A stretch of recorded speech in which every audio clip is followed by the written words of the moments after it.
Hello everyone, कैसे हो आप सब। आज का हमारा टॉपिक जो है that is bio assay of plant viruses. Bio assay में हम क्या करते हैं, हमारे पास एक सैंपल होता है और इस सैंपल में हमें देखना होता है whether a particular biological component is present और नॉट। और वो किस तरह से हम देखते हैं, we have to use some living organism और the tissue of that organism.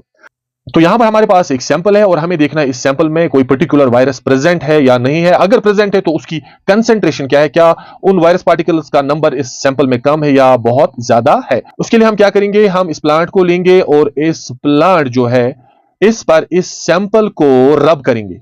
इस सैंपल को रब करेंगे से इसके लीव्स पे इसको रब करेंगे और फिर हम वेट करेंगे। और वेट करने के बाद हम देखेंगे whether this plant develops the symptoms of the disease caused by that virus. अगर इस प्लांट में वो सिम्टम्स आ गए which is caused by that particular virus, this means this sample contains that virus. To check the presence of virus in this sample you have to rub this sample on the parts of this plant. को फिर इंतजार करना है whether this plant will develop the symptoms of the disease और not. If plant develops the symptom, this means that this sample contains the virus. ये तो पता चल चुका है कि इस सैंपल में वायरस प्रेजेंट है। तो अब हमें चेक करना है concentration of this virus in the sample. उसके लिए हम एक टेक्निक यूज करते हैं that is called as ELISA। ELISA का फुल फॉर्म है एंजाइम लिंक्ड इम्यूनोसॉर्बेंट एसे। ये एक ऐसी टेक्निक होती है जिसमें हम किसी बायोलॉजिकल सैंपल में प्रोटीन डिटेक्ट करते हैं। यानी अगर आपके पास एक बायोलॉजिकल सैंपल है तो उस बायोलॉजिकल सैंपल में कोई पर्टिकुलर प्रोटीन प्रेजेंट है या नहीं है, वो हम देख सकते हैं with the help of this technique called as ELISA। So यहां पर we have this sample and we know this sample contains virus. अब इस सैंपल की होमोजेनाइजेशन की जाती है। होमोजेनाइजेशन से वायरस प्रोटीन्स को अलग किया जाता है। Now we have this sample, it contains viral proteins. अब इस sample which contains viral proteins, अब इस सैंपल को डाला जाता है ऑन माइक्रोवेल प्लेट, जो कि एक प्लेट होता है जिसमें छोटे छोटे वेल्स होते हैं। तो हम यहां पर एक वेल को देखेंगे। क्या होता है कि जब बायोलॉजिकल सैंपल को डाला जाता है ऑन द माइक्रोवेल प्लेट, तो एक वेल के अंदर क्या होता है, जो ही ये सैंपल इन वेल्स में जाता है तो इस सैंपल में प्रेजेंट जो प्रोटीन होता है that binds to the surface of this microwell. और उसके बाद जो माइक्रोवेल प्लेट है उसको वॉश किया जाता है टू रिमूव अनबाउंड प्रोटीन्स।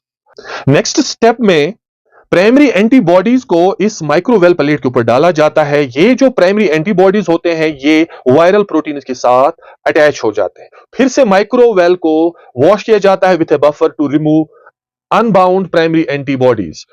उसके बाद सेकेंडरी एंटीबॉडीज को इस माइक्रोवेल प्लेट के ऊपर डाला जाता है। यहां पर आपको याद रखना है सेकेंडरी एंटीबॉडी जो है it will bind to primary antibody and this secondary antibody is attached with an enzyme. So when secondary antibody attached to the primary antibody, this enzyme gets activated. और उसके बाद इन वेल्स में add किया जाता है substrate and this enzyme converts this substrate into some signal, usually some colored substance. तो इन Wales में colour आ जाएगा आफ्टर एडिंग द सबस्ट्रेट। जितना इंटेंस कलर प्रोड्यूस होगा उसका मतलब है उतना ही ज्यादा वायरल प्रोटीन्स यहां पर थे या वायरस पार्टिकल्स की कंसंट्रेशन उतनी ज्यादा इस सैंपल में है। लेकिन अगर कलर यहां पर ज्यादा इंटेंस नहीं आया सो इसका मतलब है इस सैंपल में वायरस पार्टिकल्स की कंसंट्रेशन कम है। सो intensity of colour produced in these microvels after substrates are added to these wells is an indication of the concentration of virus particles in this sample. So this is how concentration of virus particles in a biological sample is measured using a technique called as ELISA.